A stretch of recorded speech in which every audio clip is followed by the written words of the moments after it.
నమస్కారం, welcome to my channel. మనం ఇంతకు ముందు వీడియోలలో వర్ణమాల చూసాం కదా చిత్రాల ద్వారా. ఇప్పుడు ఆ వర్ణమాలలోని అక్షరాలతో పదాలను చూద్దాము. మరి వర్ణమాలలోని అక్షరాలతో వచ్చే పదాలను సరళ పదాలు అని అంటాము. ఈ సరళ పదాలను నేను ఒక చిన్న యాక్టివిటీ ద్వారా మీ ముందు తీసుకొచ్చాను. ఇలా యాక్టివిటీ ద్వారా పిల్లలకు నేర్పిస్తే తొందరగా నేర్చుకుంటారు.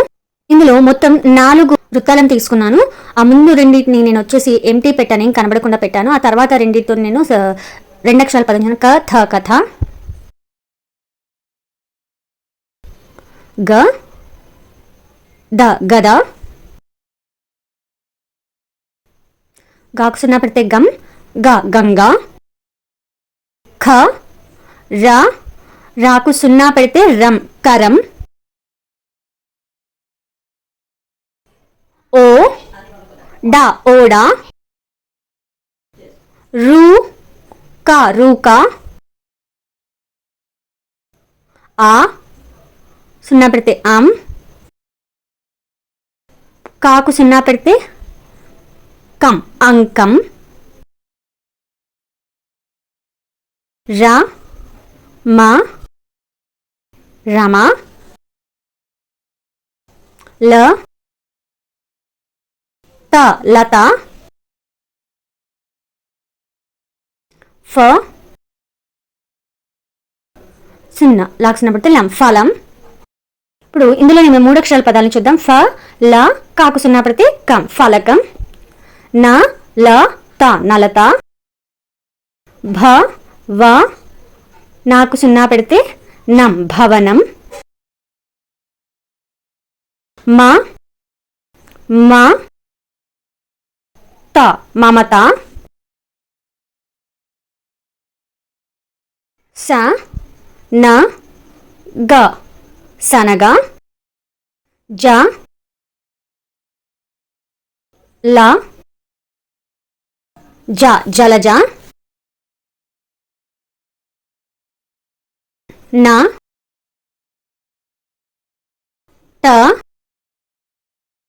న నటన, మ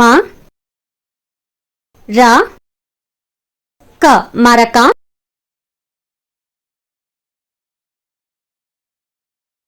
స వ ర సున్నా పెడితే రం సవరం. ఇలా 3 అక్షరాల పదాలు చూసాం కదా. అలాగే 4 అక్షరాల పదాలు కూడా మనం ఇందులో చేసుకోవచ్చు. సవరణ సవరణ, అ వ త ల అవతల, ఈ గ త ల ఈగతల, ఆ వ ర అణ ఆవరణ, త ల గ డ తలగడ,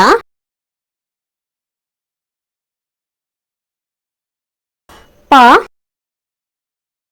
డ మ ర పడమర.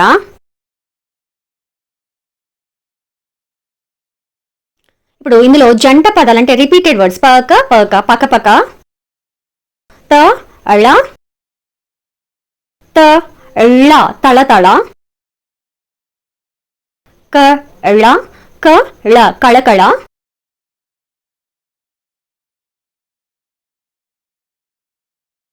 జ ల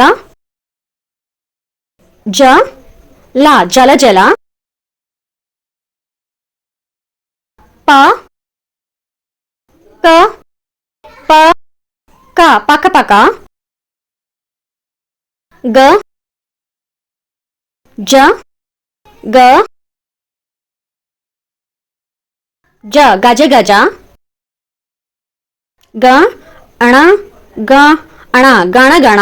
ఈ రకంగా మనము 2 అక్షరాలు, 3 అక్షరాలు, 4 అక్షరాల పదాలు, 0 పదాలు, అలాగే జంట పదాలను కూడా పిల్లలతో చేయించవచ్చు. ఈ విధంగా మనం విద్యార్థులకు అక్షరాలతో పదాలను తయారు చేయడం నేర్పించినట్టు అవుతే వాళ్ళు తొందరగా నేర్చుకుంటారు, ఎక్కువ పదాలను తయారు చేయడానికి ప్రయత్నిస్తారు. నా వీడియో కనుక మీకు నచ్చితే లైక్ చేయండి, షేర్ చేయండి, సబ్స్క్రైబ్ చేయండి.